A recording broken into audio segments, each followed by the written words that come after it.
Medical innovation starts with medical discussion. Talking about the future and what comes next with Project Medtech. Hello, everybody. I'm Lindsay Deneen, Director of Marketing and Engagement at Project Medtech, and welcome to another episode of the Project Medtech podcast. If we can help you in any way, or you would like to suggest a future guest, you can email us at info@projectmedtech.com. If conversations like this are helpful, that's exactly why we bring people together at our signature events, the Midwest Showcase, the Startup Symposium, and Coming to America. For more on our events that include networking, education, and pitch competitions for startups, check them out at www.projectmedtech.com.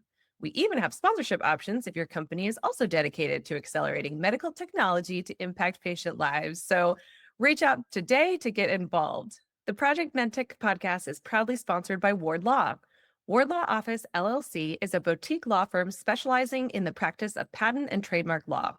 They are committed to providing inventors, entrepreneurs, and businesses of all types with personal and professional services and are flexible to meet your unique needs. It is their goal to both educate on how to secure valuable patent and trademark protection and to provide high-quality services at rates affordable to independent inventors, startups, and small businesses alike. Without further ado, let's dive in. Okay, Grant, welcome to the podcast. Duane, thank you for having me. It's really, I really appreciate you taking the time to chat with me a little bit. Yeah, absolutely. Grant, it'd be great if you did a introduction to yourself, who you are, your background. This is, some people will watch us on video. That's a new thing for us for the last probably 7 episodes.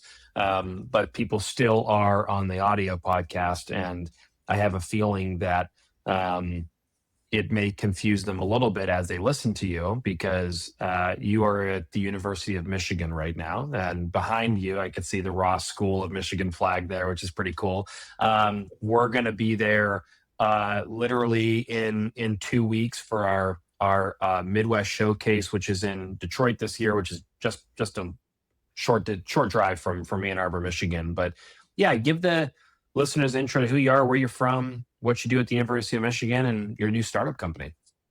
Sure. Thanks, Duane. We're very excited.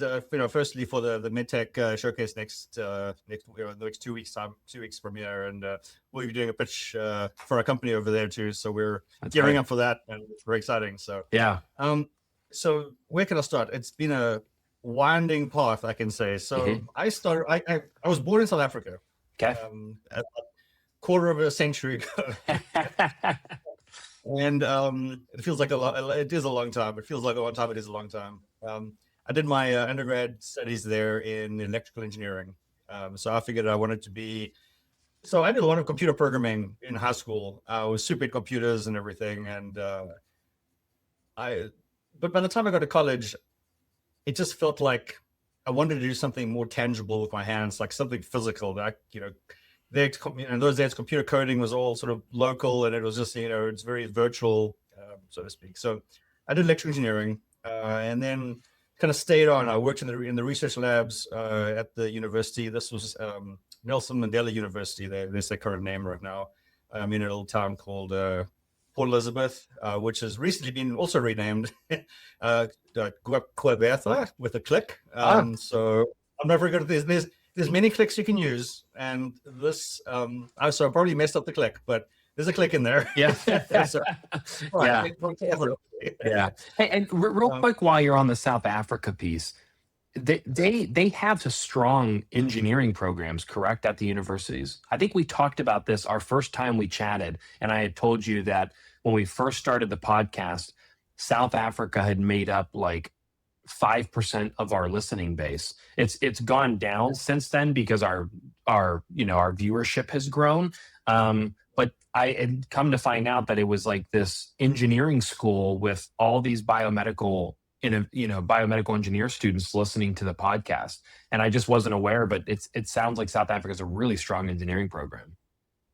Yeah, I mean, there's a lot of great centers over there, a lot of very talented people. I think, 2 aspects that sort of maybe set us apart a little bit is that there's definitely a team mentality. People want to work together in a team and achieve something together. the a lot of unity working together right now.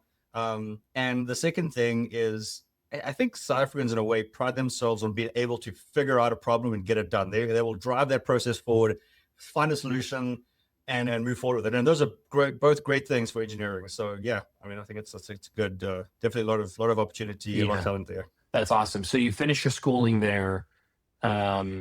In what kind of engineering was it again? Electrical, you said? So yeah, so electrical, I worked in the research lab, and then I did my master's over there more in intelligent manufacturing. So that, strangely enough, the area that I grew up in Port Elizabeth was very focused on automotive manufacturing, automotive manufacturers, Volkswagen and Mercedes and a lot of other companies in that area. And weirdly enough, I ended up in Detroit, which is also like an automotive hub, right? So kind of moved from one automotive area to another. And then I was invited to do my PhD over there, and I did that in more artificial intelligence, kind of before it was cool. How to apply it to machine tools, make manufacturing systems be more intelligent. And so I did that for a number of years. And then I'd been living in the same town and grew up there, went to school there in Kolnati Grey High School is where I went to school. And then I started teaching. The university was setting up a new mechatronics program, which is sort of the fusion of mechanical engineering and electrical engineering and, AI and all these other things. And I helped set up some of the early coursework, more on the electrical side of things, electrical circuits and digital systems and so forth. And then the professor that I did my PhD with, he recently done a sabbatical at the University of Michigan, because at University of Michigan, they have obviously a very strong automotive engineering program. Particularly one of the labs was the SMU Manufacturing Research Center, which is like a world-renowned, manufacturing research, center. And so he was there, and during that time he'd written some proposals for the I believe the NSF with some of the professors over there. And so after about a year of teaching, he came to me and he said, "Hey, guess what? One of our collaborative proposals got funded. Do you want to go do a postdoc at the University of Michigan?" And so being in the same town sort of my whole life, I was like, yeah, that would be great to go see the place. And it was kind of a real upset because that's my first job I just got. I'd actually just got married at the time, just bought our first house and everything. And we'd been living there for a couple of months. And then this opportunity comes up and it's like, wow, you want to just pack up all of this stuff and just go gallivanting all over the world and everything. Well, it's Michigan, so I sort of felt like gallivanting at the time. In reality, it was just one plane ride to Michigan. But anyway, it's supposed to be for a short program. So that's how I got to Michigan in 2007. I came to do my postdoc and, did that for about a year. It was supposed to be I think a 3-year project that I was working on, and then got hired as a research faculty and kind of been working my way up right now. So, well, not right now, but previously, I got to associate research scientist, but that was sort of around the 2007 timeframe, right? And so being so involved in manufacturing, it was kind of a bit of a risky deal. Sort of sticking there, funding wasn't great and everything. And so the professor I was actually working with, suggested we maybe explore other areas like biomedical engineering, and so this is where maybe the first twist happened in my career. So I studied electrical engineering, and then I came when I came to Michigan, I actually joined the mechanical engineering department because some of my research was on a process called friction stir welding, where you use friction and you kind of rub two metals together. But I was focused more on the AI and the algorithms and modeling part of that process. And the proposal I was funded was, intended to have some AI and involved in that as well as the process. When I got here, it turned out to be more material science related, so it was kind of a bit tricky kind of time of my life. But anyway, then we started in exploring this. The University of Michigan's got a fantastic medical school. There's a lot of doctors there. They work with patients all day long. They are sort of on the front lines. They know what the problems are, know what the limitations are, and it seemed like logical to, hey, let's team up some engineers with some physicians, and let's solve some problems. And that's where my electrical engineering training started really sort of kicking in, because the professor I was working with, he was definitely fully mechanical, and he sort of focused more on the mechanical kind of medical device sort of research. And then I would work more on the electrical, software, wearable devices, did some stuff in ultrasound, bioimpedance, and all those other good things for many years and everything. So it was a great collaboration. We worked really well together, and we had some fun projects during that time. Yeah, that's super cool. It's so interesting to transition to Michigan, but also automotive to medical device, right? Like, I think, for those listening in, Michigan is definitely known for the automotive industry, right? There's GM up there, there's Ford, there's a ton of different plants in Michigan, all the way starting from like Southern Michigan and working your way up, right? But there's a lot of overlap from automotive to medical as well, and life sciences, which is really interesting. And I don't think I would have necessarily thought that. The first time I ever had that conversation was with one of my co-founders who came from the automotive industry.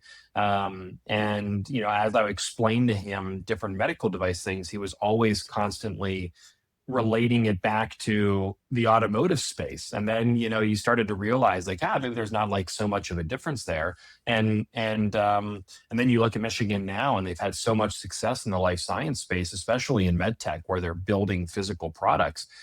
So yeah, it's really interesting that you landed there. And also too, that I think it's the people in the Midwest would think it's funny that you going from South Africa to Ann Arbor was like a big trip, because I'm not sure anyone in the Midwest would be like, yeah, that's, a cooler place to go than South Africa. That'd be a pretty sweet trip. Actually, a lot of people in the Midwest that I've known, that I've seen, in my network, have vacationed in South Africa recently.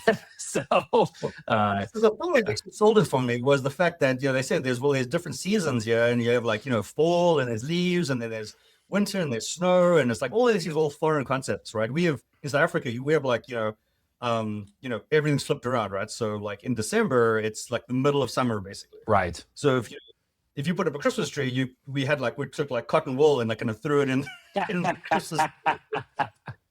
Right. So it's weird and everything. So it is unique. It is an awesome opportunity. Being in Michigan, you'll have more snow than you could ever wish for. That won't be an issue. Oh yeah. Yeah. So okay. So you're in Michigan. You start to look into some of the life science aspects. Yeah. U of M has a world-renowned hospital system, so, and Michigan has even other ancillary hospital systems that are huge as well. So it's a really good place to be.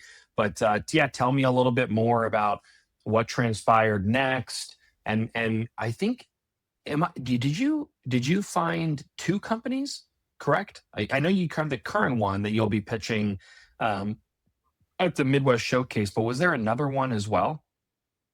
There's been a few in different early phase everything. Yeah. So I guess I grew up in a very entrepreneurial family, right? So my uncle did his PhD in economics, and I still remember when I was like, must have been, I don't know, 6 or 7. I can remember this being a big deal in the family. And then he started his own.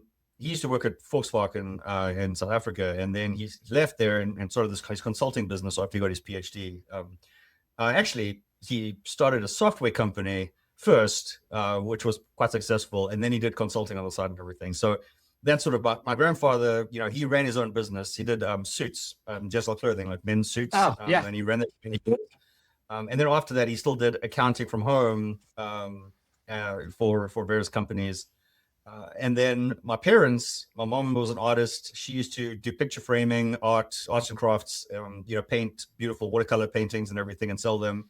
My dad ran his own company on, the management systems in gas stations, like where you swipe your card and it kind of authenticates your thing, and that automation and that system that links back to, he used to install those systems and everything. So my entire family, I kind of grew up in this very entrepreneurial sort of ecosystem. And so actually, while I was in grad school, I actually started working with some of the local companies doing like software development and coding and kind of just that kind of freelance sort of stuff. When I came to Michigan, started working with physicians, I kind of got pulled back into the whole entrepreneurial thing because, doctors are great. They want to they have a problem and they want to kind of see if there's a solution. But the next step after they see that they have a viable solution is really like, well, now can I spin this out into a company to get into the hands of the other doctors to really make an impact and actually help people? Because these problems, affect people's lives, their quality of life, it saves lives. It's, and they really want to get it out there. So by default, physicians are very entrepreneurial type of people and everything. So in that regard, that's sort of what kind of, I guess, got me back into the entrepreneurship ecosystem. I was like, I don't want to be a researcher. I'm just going to do research my entire career, maybe become a professor, maybe teach a little bit and everything. But I guess that wasn't the plan for me. It was like, get back into entrepreneurship. And I should probably say that one thing I did learn, before that time was, being a sort of a faculty at a university, sort of like running your own business, right? You've got to you got to come up with ideas, you've got to write grants, and your customers, essentially the federal government or foundations or even companies out there, get those funds in to, fund your research team, your students, get the word out, and then kind of repeat that. So it's almost like essentially running your own business and everything. I would say it's probably more efficient to run an actual company where you can start generating, cash flow and everything. And so that was sort of also enticing of why it was good to get out there. So anyway, super so cool. So how do I get involved in this whole thing? I think that was the original question for a call. Let's not take a second, but so I met most recent company, Veracron Wellness Systems, is the one I'm pitching in 2 weeks. I met my co-founder, very early on in about 2010. And we were doing a research project together, and we were making this widget. It's hard to explain this. It was a thumb screw. It create pain. So he's a pain researcher, and right now the ways of generating, I wouldn't say pain, but they call it a noxious stimulus. It's sort of something that's, there's different levels of pain. So you don't want to create like sort of the pain, the ultimate pain that everyone's like, I don't want to ever speak to you again, right? You kind of want to start, at a lower level, kind of work your way up, and then you get a sense. You ask the person, well, how much did that hurt on a scale of 1 to 10? The smiley face scale, right? It's like, if I hit your finger with this little thing, was it a 3 or was it a 5? You could have now hit a little harder. Was it a 7 or was it an 8? And if you do this enough times, you can get like a graph, basically. They call it a sensory response function. And that's cool because then you can give some treatment or intervention or whatever, and you can kind of see how that function changes. And it's fantastic for research. The downside is we're all very manual at the time. And so we were developing an automated system that would essentially automate the stimulus and this collection of the data. So you could kind of run through a whole test sequence, autonomously, and don't have to, be in there's a whole social aspect to this whole thing too, where, if depending on who's hitting your finger, you're going to respond differently. And the whole vice, so you kind of want to get that part out of it. Anyway, without getting too much detail. So that's how I met my co-founder. And then a couple of years later, after we'd done, the device had been used in some research programs, people started reaching out to us and it was, hey, can we use it in our research? And we said, sure, we're collaborative. We want to, share our technology, and, this will be great for science, and we'll be able to advance pain science and everything. So we started doing this, and very quickly the university came over, found out about this and came up to us and said, we're not a medical device manufacturing company here, and there's some legal issues you got to deal with when you start building stuff inside the university and shipping it out to other universities, especially when the device is so intended to create pain in a patient population. So we had some interesting conversations with the legal team at U of M and everything. And they were like, okay, we came to the decision that was probably the best thing to do would be to license the technology, that we developed at the university into a small startup company. And then we could build these research kits, for inclusion into IRB studies, and look sort of on a sort of an as requested basis to kind of support research. So not, at that point, it's not really a medical device. It's more like a research tool, essentially, and it's all requires IRB tool and everything. So, and that was sort of a side hustle. We kind of, made a few of these things for friends and collaborators and everything. And then we decided, well, maybe it would be nice if we actually, improve the company and to make it like a full-time thing, like a real company, but to, try and get some additional investment, try and, grow our team and, build out the technology like that into an actual product with an actual market and actual customers, not just the 10 friends that we knew that we thought would like this thing. So that's where we sort of engaged the NIH. So at the time, the one thing people kept talking, this whole thumb squeezing technology required a verbal rating of how much the pain was, and there was the subjective component about it and everything. And research don't like subjective data. It's noisy. It's Totally difficult to work. Yeah.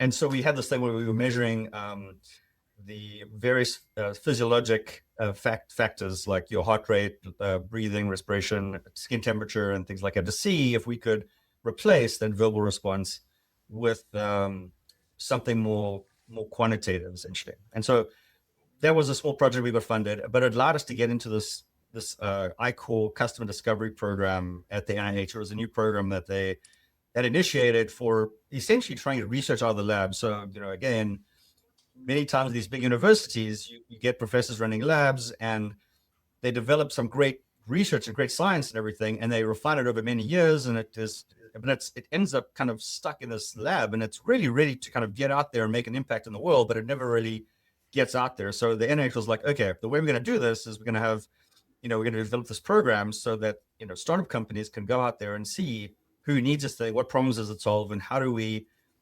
improve, healthcare or whatever. This is the NSF also has this for different industries and everything, but I did that program too, which was great. Anyway, but a big part of it is going out and speaking to people. And so we did that program. Literally within the first few interviews, they turned around and said, like, the people who were speaking with the physicians, they're like, we do not need a way to measure pain intensity. We have this great smiley face scale on the wall. We just ask the person, how bad are you? And they tell us, and it's like, we're done, right? So that was kind of a bit of a shock to the system.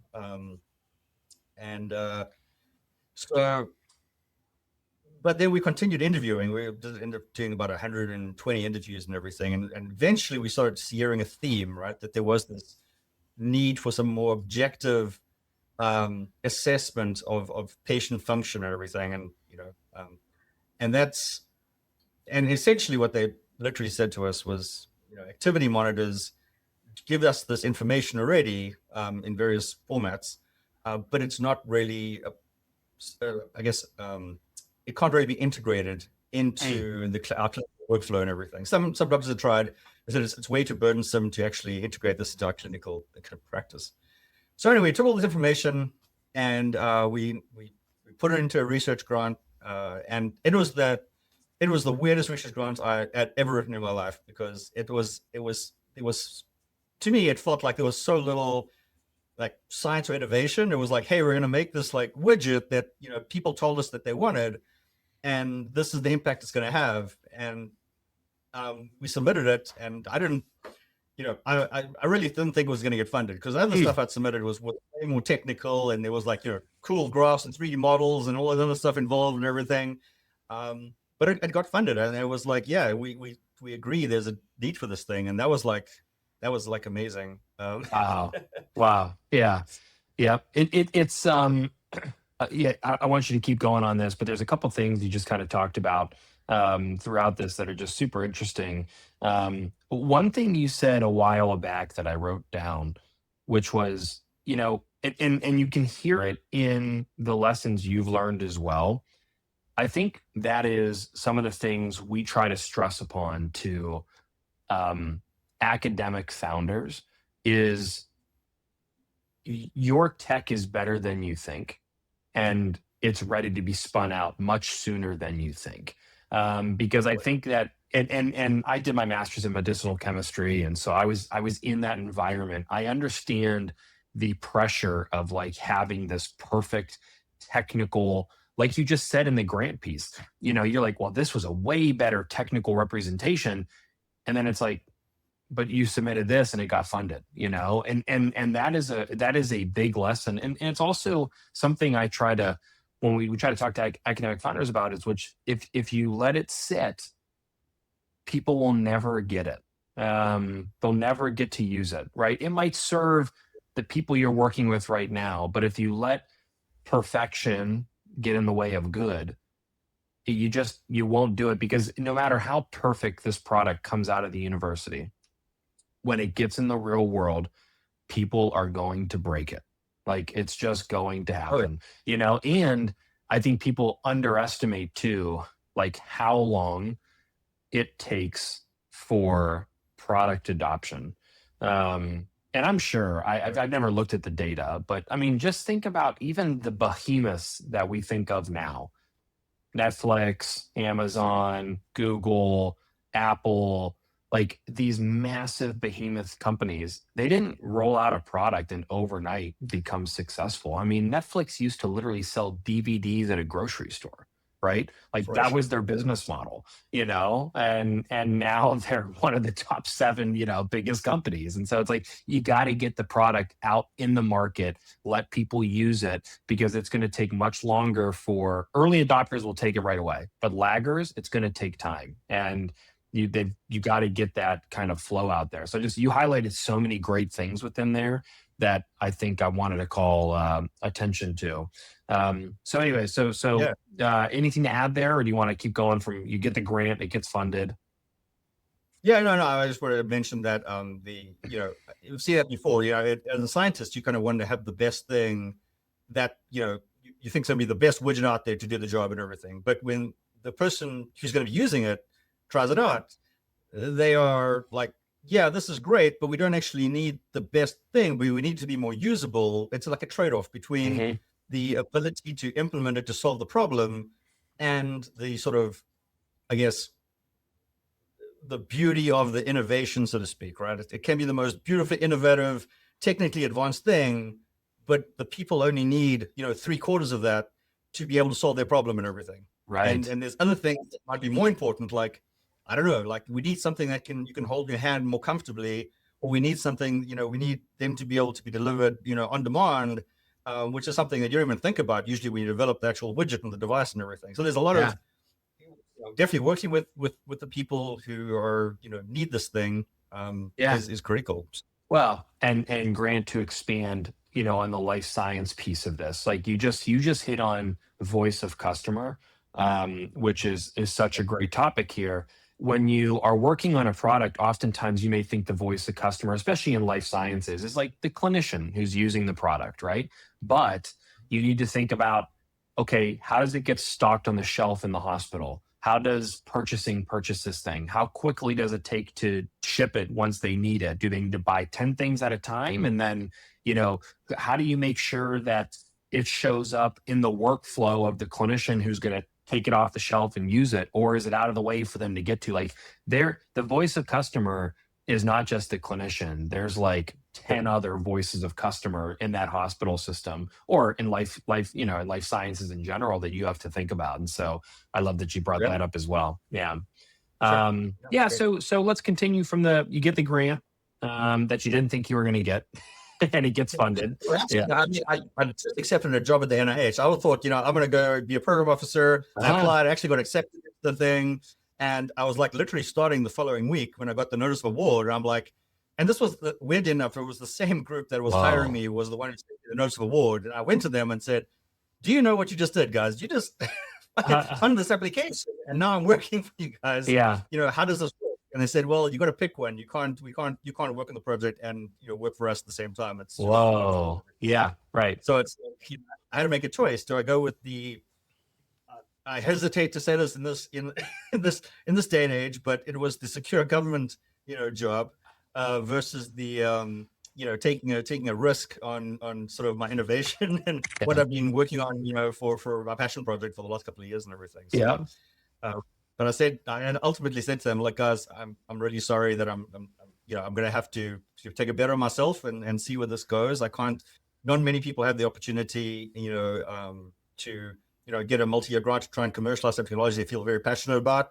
and they completely understood and everything. And luckily, I was able to connect them with a friend of mine who happened to be between jobs at the time. I was looking for a new opportunity, and so it all worked out for everyone at the end of the day. So there was we still in very good terms and everything. So everything's fine. That's hilarious. I mean, if people are just now tuning into the podcast, that sounds like it was a hard decision. It could have went either way. But if people listen to your actual background and everything you said about your family and all the entrepreneurship, the minute you said you were like, yeah, I had to pick between this or the grant, I'm like, we know what grant chose, right? So yeah. Awesome. So you decide to stay, and then kind of continue out this grant. Yeah, correct. Yeah. So Mhm. the last couple of years we've been working on the grant, developing our technology. I really thought this was going to be pretty much a slam dunk. I mean, the device itself is technologically, inverted commas, simple a little bit. So I thought, hey, in a couple of weeks we'll have this thing up and running. We'll run some clinical studies, and it's going to be smooth sailing from here. But coming from an academic background, I don't think I really appreciated what it would take to get a medical device all the way through the FDA and get the clearance and implement quality system and build out a team of industry experts and everything. So it's been an enormous learning curve, and it's taken probably 10 times more work than I think I would have. I was expecting it to take and everything. Mhm. But ultimately it's been fantastic. I mean, we just huge amounts of learning as far as manufacturing, working with suppliers, making sure that we are able to get our thing assembled and make sure it's reliable, and that we can get into the hands of the doctor. We know it's going to do what it needs to do. Is all it's been a lot of learning, trial and error, which yeah, so it's been a good, and we're still going. So right now we finally got to the point where we are ready to start selling this thing. Wow. And Yeah. yep, so scaling sales. So right now we've got in a few clinical studies.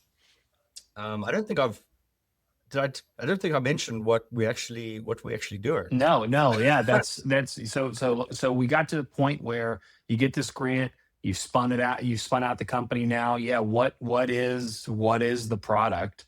And then I have a few other questions after you explain that as well. Sure, definitely. So we stuck with the chronic pain space, right? In the US, there's like 50 million people who have chronic pain. Yep. It limits the ability to live their life and be able to go to their job in certain cases. They can't spend time with their family, and they need to seek medical care. What made me really passionate about this, as a sort of an older adult, I'm starting to feel sort of the maybe aches and pains start setting in. I was very close to my grandparents when I was a kid, and my mom's going through a rough time, and we actually stayed with them for a while. And I was sort of, I guess, in the unique situation where I was able to see them go from very functional adults to sort of older people, and they were struggling with pain and arthritis and everything else, which as a kid it didn't really I guess resonate too much. It's like, oh, it's just older people going through older people stuff and everything. But now being an older person myself right now, and specifically going through the customer discovery program and speaking with patients who have chronic pain, it's rough. I mean, the system is essentially broken. I hesitate to say there's a crisis right now. In this, you can Google this. There's a lot of literature out on this and everything. Physicians, I think, are doing as much as they can. They're doing a fantastic job dealing with using the tools they have available to take care of patients, but it's not really enough. About 4 or 5, there's a study done a few years ago, and about 4 out of 5 patients with chronic pain were dissatisfied with the care they were getting. And then you could just look on TikTok or any of these things, social media. There's a ton of videos of pain patients just moaning about how the care is processing, and they're lost in the system, and their doctors don't listen to them, and all these other issues and everything. And it just was like so obvious, like, man, there's I can do something as an engineer. I feel like there's something I could do about this. And after physicians and saying they were asking for more objective measures. So right now, again, they're stuck with these subjective measures, which I mentioned before. They're subjective, they're noisy, they see their patients every couple of weeks or months, so the data is sparse, right? It's very time consuming. You're in this clinical environment, how rushed doctor's appointments are. You maybe have 15-20 minutes at max, and right now most of that time is spent with the doctor trying to understand the burden that chronic pain is presenting to that patient. Like how bad is it? How much is it affecting their life and everything? And that takes up a huge amount. And the reason they need to really understand that is so that they can make a good clinical decision, because whatever decision they make is going to have, long-reaching implications for the well-being of that patient for the weeks or months to come and everything, right? And it's really tricky. And then again, I mean, without getting, this is a whole probably another topic we could probably do an entire podcast on, but getting prior approvals with insurance companies to try and get the care for the patients that they need and getting the evidence that they need. Yeah. So using subjective data doesn't really help very much, right? So it's really, I would say it's really challenging for physicians to provide the kinds of care that patients really need for chronic pain right now. Mm-hmm. And so, that's kind of what sparked this idea. Like, okay, so we're gonna, I mentioned before that, physicians were like, they know that activity monitoring can really, really help in this objective data, longitudinal objective data, so they can see how people are progressing on certain interventions, and they can intervene early if needed, and they can, figure out what's not working and then change to something that works better. And, when you have the data, there's so much more you could do and so much more precise you can be about your clinical decision making. And they are aware of this. There's just nothing right now that they can use at the, with their patient at the point of care that actually provides that. And so we were like, okay, as an engineer, I can provide that to you, right? So we essentially developed this functional assessment test kit, if you will. It's basically a single-use wearable. You kind of flip it over your wrist. The actual kits themselves can, they can sit on the shelf in the doctor's office for 2 years, and the doctor can sort of hand them out as needed to whoever they want to collect data on. It's sort of you mentioned Netflix before, but it sort of has the Netflix model. We got a business reply label. When the patient's finished wearing the device for a week or a month or whatever it is, they drop it in their mailbox and it comes back to us for analysis and everything. So the Netflix model, nice, yeah. And then the old Netflix model, I should say, right now. Yeah, right. But and then we do all the data analysis and take all the burden away from the office. There's no asset management. There's no charging. There's no you don't need a smartphone. You don't need the cloud. You don't have to worry about IT support. Whatever, right? And then the doctor just gets the summary report basically of that data. So now the conversation moves from trying to understand the patient's pain to really a discussion about how did things go, along with a graph and data. And you say, look, what happened here, and let's see how you're proceeding. Like, let's stick with this a little bit, this intervention a little bit more and everything. And so, really the value we're adding to physicians is that they can now be more efficient with their clinical time, this limited clinical time that they have. They get cleaner signals, which can support, better decision-making to help patients achieve pain relief sooner than later.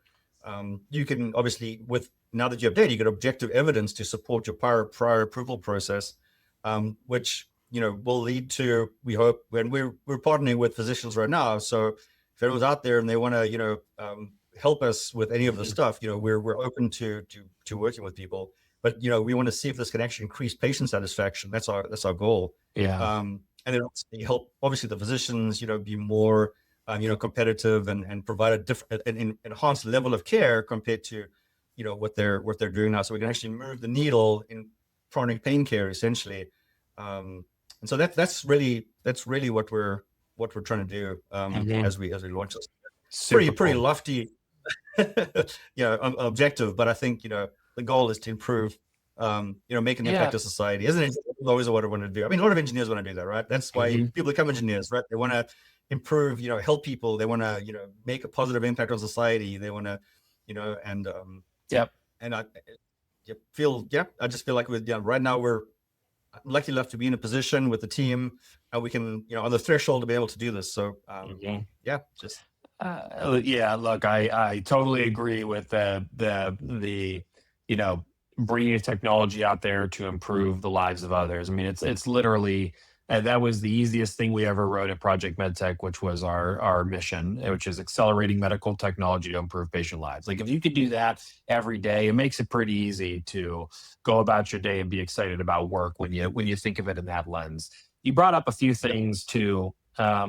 If people are listening to this episode There was one that we've probably talked about pain in the past on other episodes, but there's one that stuck out a ton, and it was our episode 101. It's with Richard Hanbury. He was a CEO of a company called Sauna Health. I don't know if they're still around or not, but they were in the VR space trying to help with pain.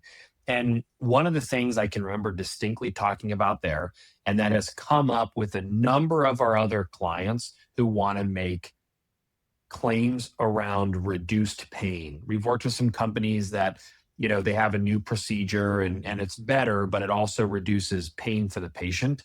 And every time we have that conversation and say, do you know how hard a pain study is? Because of what you're solving for is such a big problem in the industry. It's why people shy away from those claims, even like if that is a secondary claim. There's obviously products that are going to go after that as their primary claim, and they're going to have to do that pain study.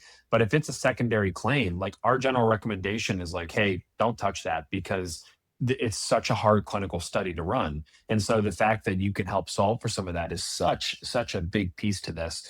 The other piece you brought up, which I think is really interesting, was the aging and pain discussion, because I don't think, to your point, as a kid, you get it, right? Your parents, most people's parents are probably not dealing with this issue yet. The grandparents, by the time you are old enough to be aware of things, they're probably old enough that you're like, oh yeah, they're just old. I mean, you're 10, right. That's what you think. But, when you start to watch your parents get older, you start to realize that there is this whole transition period where pain is a really big problem for them. And there needs to be a solution for it, and I feel like it might be sensitive for me right now because I'm watching it with my parents, right? I'm watching them get older and have to deal with pain when they still want to be doing things. And the fact that pain is that limitation is annoying, right? It's annoying to see, right? And so, yeah, you hit on some really good things there. Yeah. Yeah, you bring up a good point. I mean, pain is such a personal sort of experience, and there's no you can't really see it. I mean, you hear people, they can talk about it, but you don't really understand what their personal lived experiences essentially. And it kind of dawned on me, like I got kids, young kids right now. My son's 5, my daughter's just turned 9. But I was shocked. Like they jumped on my back the one day. And I was like, oh, no, wait, my back. And it's like, what am I saying right now? Like, I sound like, and it's like, but no, I can't, I got this lower back pain that I'm dealing with and everything. It's like, I never wanted to be the parent that, said that. I always view myself as like a young, energetic, person and everything. So it was sort of a eye-opener myself. Yeah, 100%. I totally get it. Yeah. Okay. So the company spun out, doing well. I'm curious. I have a couple questions as we kind of, wrap things up here.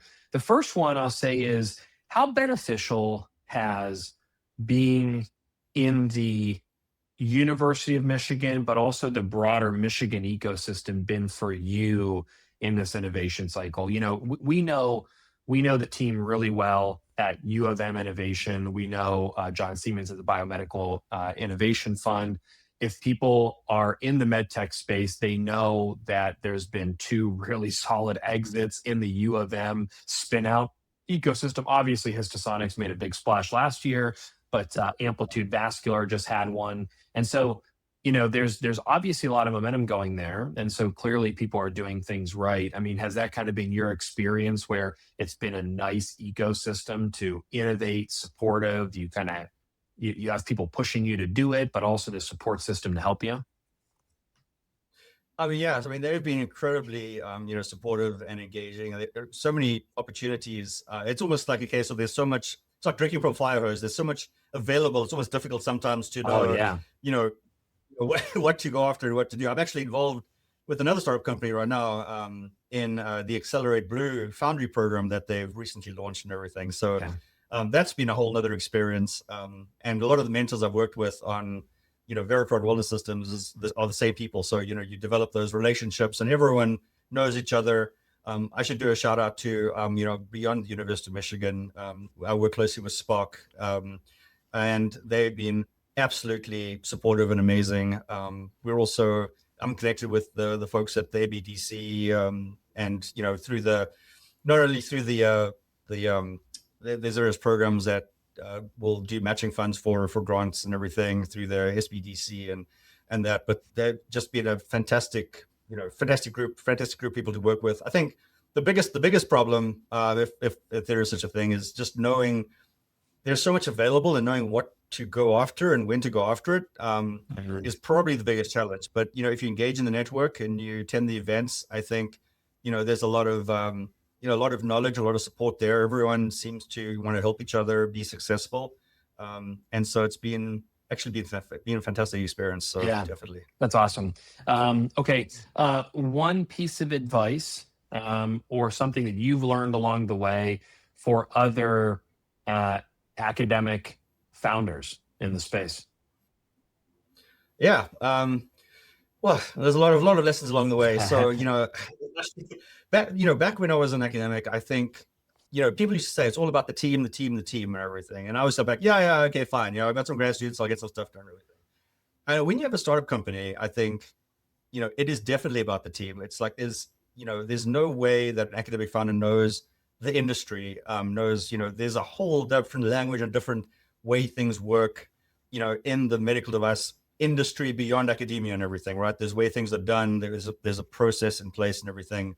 And you really need to engage with good people that have that expertise to help you be successful. And linked to that, I think one thing I learned early on was, and hope no one hates me for saying this, but I've tried to supplement my team with consultants over the years on various issues, and there's a time and a place for a consultant, and they definitely helped us get over some hurdles and achieve some things. But nothing beats having your team in the same boat, all rowing in the same direction, with skin in the game and everything. So if I did it all again, I put my core team together, give them inclusive, include them in equity in the company. We all succeed, and we all fail together, and we all make sure we row in the same direction. We're all passionate about getting to where we need to be, and nothing will beat that.